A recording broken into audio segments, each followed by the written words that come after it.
What's going on YouTube? It's your boy Sam from Team Salamangreat here, and it's so good to be back. And honestly, I feel like I said it's so good to be back like a million times. I need to do these type of videos at least once a week to keep my sanity in check. Currently, it's final seasons in university right now, so I've been busy handing in all my assignments, handing in all my essays. You guys already know it. Right now it's 2 a.m. in the morning, and your boy finally got time after I finished my paper to make this video. And this video has been going on my mind for so long is because I feel like this video is gonna be a very fun video for me to make for you guys. So hopefully you guys enjoyed. By the title of this video, as you guys can read, this video is beyond the top 5 terribly designed decks in Yu-Gi-Oh!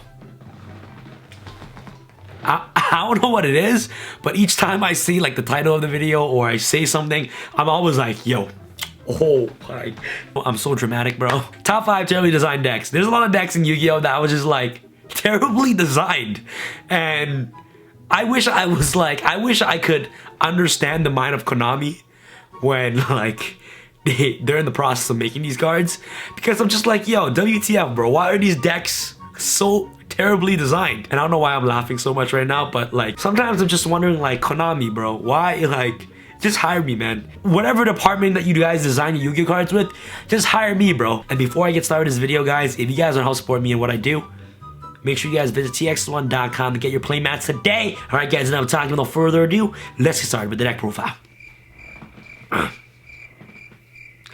Wait, did I just say let's get started with the deck profile? What? Top 5 terribly designed decks in Yu-Gi-Oh! I don't know if you guys ever experienced a deck like this, but I have, and it's probably one of the most annoying decks and terribly designed decks I've ever seen in my entire life. When you hear the word Final Countdown, what pops your head? Yes, the Final Countdown theme song. I got it. Final Countdown, like the world's about to end. You know what I mean? Like, you need to pack your stuff. That's what I think about when I hear the word Final Countdown. This deck, guys, during its era was probably one of the most annoying decks I've ever faced, and I think that this card design is very terrible. Basically, what Final Countdown does, 20 turns after you activate this card, you win the duel. 20 turns after this card is activated, you win the duel. Honestly, bro, this card, once you activate it back in the day, I believe in 2012 or 2013, I don't remember the exact date when this card got banned.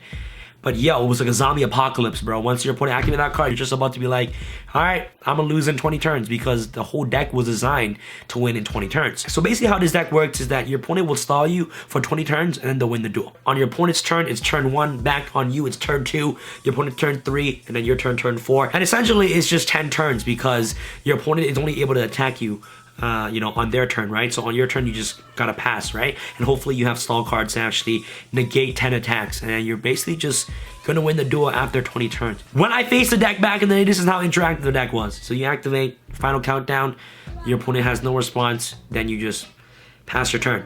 Your opponent attacks, Battle Fader. Your opponent ends your turn. You draw 1 day apiece, draw 1.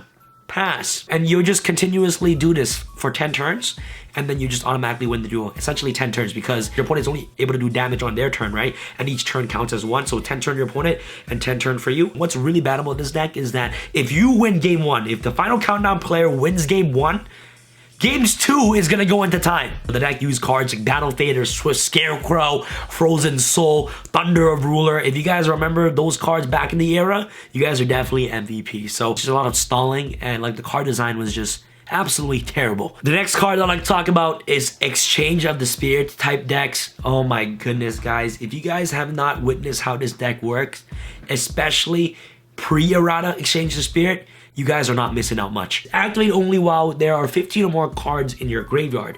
Pay 1,000 life points. Both players swap the cards in their graveyard with the cards in their deck. Then both players shuffle their deck. So back in the day, this is obviously pre-errata. This is the original version of Exchange of the Spirit. Exchange of the Spirit now, it kind of sucks because they errataed it so much, so it's essentially just useless for now. Basically, what you do is that you just use your draw cards like Pot of Greed, Graceful Charity, whatever, to basically fill your graveyards with 15 cards. The whole idea behind this deck is that you're going to be able to activate this card while your opponent has no cards in the graveyard, and you're going to swap their graveyard with their deck. So on your first turn opening hand, right, you both have 5 cards, your opponent has 5 cards, and then you just basically dig through your deck for Exchange of the Spirit, activate Exchange of the Spirit, and then your opponent basically swaps their deck with the graveyard. So their graveyard on their first turn has 0 cards in there, right? So they're gonna swap 0 cards with the 40 or 60 card deck that they have. They're gonna swap with each other, putting your opponent to 0 cards in their deck. And then once you pass your turn to your opponent, they have no cards to flip and draw. So what happens when you cannot draw cards? What happens? You lose. And you guys are probably questioning, Sam, how the heck do you activate Exchange of the Spirit on your first turn? You use a card called Makuro of Destruction. I don't even know if I'm pronouncing that card right, but basically this card says when this card is sent to the graveyard, you can activate trap cards from your hand. So like, that card literally bypasses the game mechanic of trap cards to be able to just allow you to activate trap cards on your first turn, which is like ridiculous. Konami, you're trying to design cards to not let your opponent play Yu-Gi-Oh! What the heck is wrong with you, bro? Off the number 3 spot, we have, before I get started with the number 3 spot, if you guys want to help support the channel, make sure you guys get your playmat today at tx1.com. This is a sexy Salamangreat playmat. Yeah, man. And the reason why I decided to do this in the middle is because I know you guys skipped the first 1-2 minutes of the video. Make sure you guys get this beautiful Salamangreat cloth playmat today in the link in the description box below at tx1.com/shop. For those of you who got it, I love you guys. You guys are really amazing. Anyways, back to the video. Off the number 3 spot, we have self-destruct button. Self-destruct button. You can only activate this card while your life points are lower than your opponent's life points, and the difference is 7,000 points or more. Both player life points become 0. So basically, you can potentially just take damage from your opponent until your life points difference is over by 7,000 or more, and then you just flip self-destruct button, and then both of your life points become 0. So it's a draw. I don't know if you guys ever played competitive Yu-Gi-Oh, but sometimes you'd rather have the loss instead of having the draw. And this card actually forces both of you to draw. Pretty annoying, right? You know, there's obviously cards that makes your opponent gains life points, and there's obviously cards that make you lose life points. So back in the day, people can play cards like Skill Drain, play multiple Skill Drains to basically decrease your life points by 3,000, etc., etc. And there's also cards to help increase your opponent's life points, so that way that you can, you know, basically resolve this card faster. So let's say you're playing a self-destruct button deck, right? Okay? So game 1, you activate self-destruct button, you resolved it, your life points become 0. Okay, so now game 1 is a draw. Game 2, if you end up resolving self-destruct button and the result is gonna be another draw, you go to game 3. And in game 3, if you resolve self-destruct button again, the entire duel was a draw. So you're just purposely just intentionally drawing. I'm glad this card got banned, bro. I remember that some decks would actually side in self-destruct button just for games 2 and 3, so that way that they can just intentionally draw. So game 1, you win the game, right? Games 2, people will side in self-destruct button and then purposely just decrease their life points to have 7,000 or more difference from your opponent, and then activate self-destruct button, so that way that game 2 can be a draw, right? So once game 2 is a draw, whoever has more wins is just gonna win that match. There is no game 3. So since you won game 1 and you were resolved self-destruct button game 2, that means it's a draw, right? So you both have a win. So you'll have more wins than your opponent because you won game 1. So like, what the fudge? Like, you see how bad this deck was? This deck was designed so that way that you can intentionally draw. Like,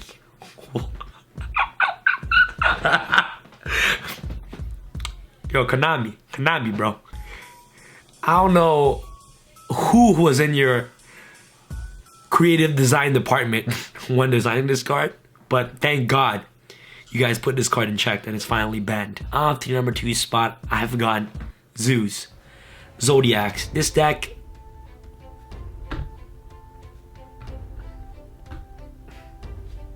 this is my facial expression when I hear the word Zodiacs. Like, why? Like, why? An entire deck that was solely designed so that one monster equals an XYZ. Or, you know what, and this is when I get a lot of hate comments, Xyz, okay? Xyz, I get it, Xyz, okay? I prefer XYZ, you got a problem, bro? Yo, square up, bro. Yo, XYZ, a deck that was purposely designed so that you can just make one card XYZs. Do you guys know what XYZs are for, right? Like the black border cards, they're required for you to use 2 or more monsters to make the Xyz monster. So like this entire deck bypasses that entire game mechanic by not even just like, but like they don't need 2 monsters to make their Zodiac XYZs. Like they just need 1 monster. Any monster, any Zodiac monster equals a Zodiac XYZ. Imagine they make an archetype that is synchro reliant, but instead of requiring a tuner and a non-tuner monster, you can just use 1 tuner and just make the synchro, like the synchro monster. Like, what the fudge, bro? Like, why?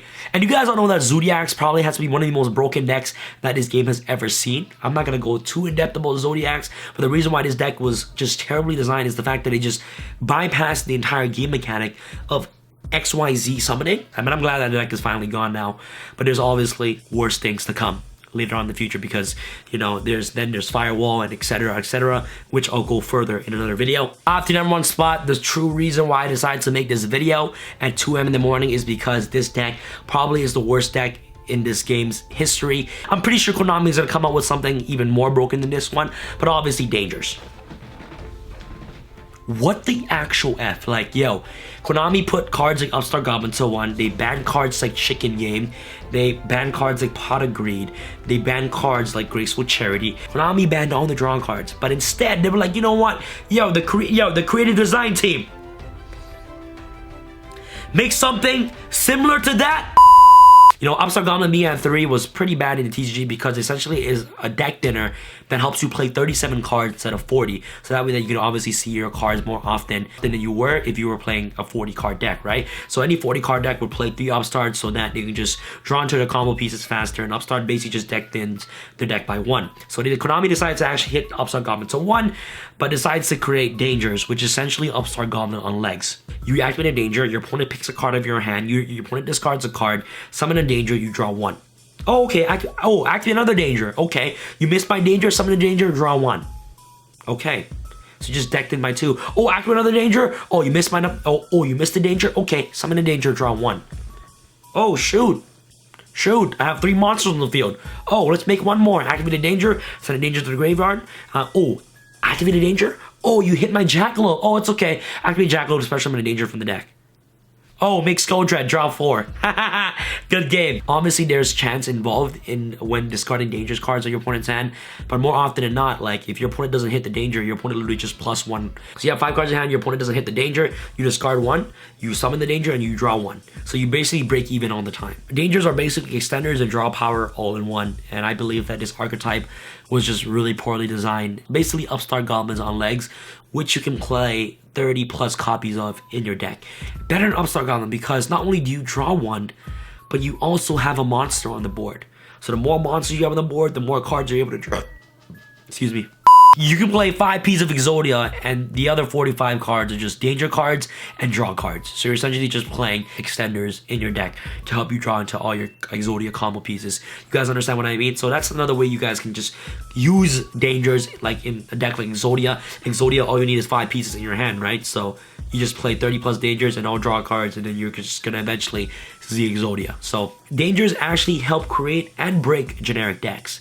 That's just my thoughts and opinion behind Dangers. Pretty much for this video. Hopefully you guys enjoyed. I'd like to give a huge shout out goes to Tom Box from MSC TV for helping me out with this video. He gave me some, you know, terribly designed decks in Yu-Gi-Oh! Hopefully you guys enjoyed this video. I had so much fun making this video. If you guys want to see more top 5 videos, make sure you guys leave in the comment section below. I love making discussion videos like this. I love making face-to-face videos like this because I feel like it's just very interactive and I just have so much fun making it. So hopefully you guys enjoy it as much as I do. And if I missed some terribly designed decks in Yu-Gi-Oh! Please let me know in the comment section below. I love to read your comments. Thank you guys so much for watching. This is your boy Sam from Team Sam signing out.